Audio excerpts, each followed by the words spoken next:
Hello बच्चों, कैसे हो? आई होप अच्छे होगे। पता है, हमने लास्ट वीडियो में हमने डिस्कस किया था कि पेपर को कैसे अटेम्प्ट करना है, स्पेशली मैथ्स के एग्जाम को।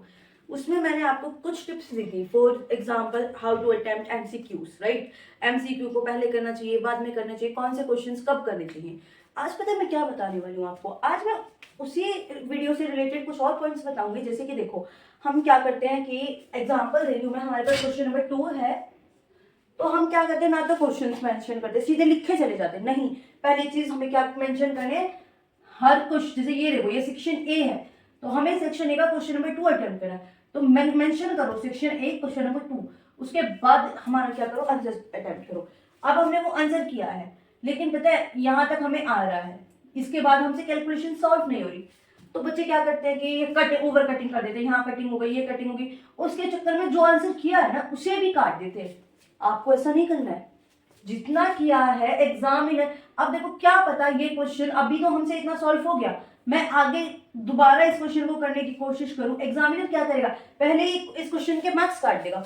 क्योंकि बेटा उन्हें क्वेश्चन चेक करके क्या करने होते हैं, आगे हमारे जो ओएमआर शीट्स वगैरह के आगे पेजेस दिए होते हैं ना, आंसर शीट में ध्यान रखना, उसमें वो नंबर ऑलरेडी चढ़ा देता है कि फर्स्ट क्वेश्चन ठीक है, फर्स्ट क्वेश्चन ठीक है, सेकेंड क्वेश्चन गलत है, फर्स्ट में हमें 2 मार्क्स मिले, सेकेंड हमारा गलत है। अब हम उस क्वेश्चन को पहले अटेम्प्ट करके पहले काट के अगर हम दोबारा कर रहे हैं ना, तो ये गलती कर रहे हो आप लोग। उसके बाद ये चीज भी देखी जाएगी। उसके बाद क्या बेटा, आगे आपसे वो सॉल्व हो ना हो, आपने इतना अगर सॉल्व किया है तो आपको नॉलेज तो है उस क्वेश्चन की, राइट? नॉलेज है बेटा, तो जितना आपने अटेम्प्ट किया है, अगर आंसर नहीं निकल रहा, इट्स ओके, एटलीस्ट उसका फॉर्मूला तो आपने लिखा है।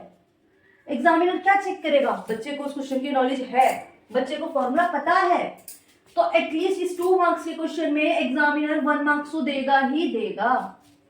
सो ये गलती मत करना, आधा क्वेश्चन करके आंसर नहीं निकल रहा तो पूरा काट दे, नहीं, वहां पे छोड़ दो। डजंट मैटर की कैलकुलेशन हो रही है या नहीं हो रही, मैटर क्या करता है, आपको उस क्वेश्चन की नॉलेज है, आपके पास उस क्वेश्चन का फॉर्मूला है। क्लियर है? इन चीजों का प्लीज ध्यान रखना आप लोग। उसके बाद आप लोगों को क्या करना है, क्वेश्चन अटेम्प्ट करने हैं। अगर देखो, एक क्वेश्चन ऐसा है जिसके बारे में आपको क्वेश्चन की लैंग्वेज समझ नहीं आई, लेकिन आप लोगों को यह पता है कि ये क्वेश्चन हमारा ट्रिग्नोमेट्री का क्वेश्चन है, ये आपको पता है कि हमारा प्रोबेबिलिटी का क्वेश्चन है, या आपको ये लगता है कि हाँ ये क्वेश्चन लीनियर इक्वेशन से दिया है, क्वाड्रेटिक इक्वेशन का चैप्टर है, या इसमें आपको ये पता चल गया कि वॉल्यूम ऑफ सिलेंडर बतानी है, आगे आपको लैंग्वेज समझ नहीं आई, तो क्या करना है आपको ट्रिग्नोमेट्री के फॉर्मूले तो पता है, आपको 1 साल हो गया पढ़ते हुए, आपको इतनी तो नॉलेज है कि साइन थीटा किसके बराबर होता है, कॉस थीटा की क्या वैल्यू है, साइन 45 क्या होगा, कॉस 45 tan, ये बेसिक नॉलेज तो है। उस क्वेश्चन से रिलेटेड थोड़ा बहुत एटलीस्ट 10% तो आपको पता होगा, राइट? तो जितनी आपको नॉलेज है उतना उस क्वेश्चन को अटेम्प्ट जरूर करें, क्वेश्चन को बिल्कुल मत छोड़े। क्योंकि देखो, आप एक चीज बताती हूँ मैं आपको, आपने क्वेश्चन नंबर डाला और आपने उसे स्टार्ट नहीं किया, यहीं पे छोड़ दिया, एग्जामिनर कट करके 0 नंबर देगा। लेकिन आपने क्या किया, उस क्वेश्चन को अटेम्प्ट किया, बेशक आपको उस क्वेश्चन के डिटेल्स नहीं पता, आपको ये पता है कि इसमें सम ऑफ एपी होगा, ठीक है, आपको ये पता है इसमें ए की वैल्यू निकालनी है, लेकिन आपको लैंग्वेज समझ नहीं आ रही।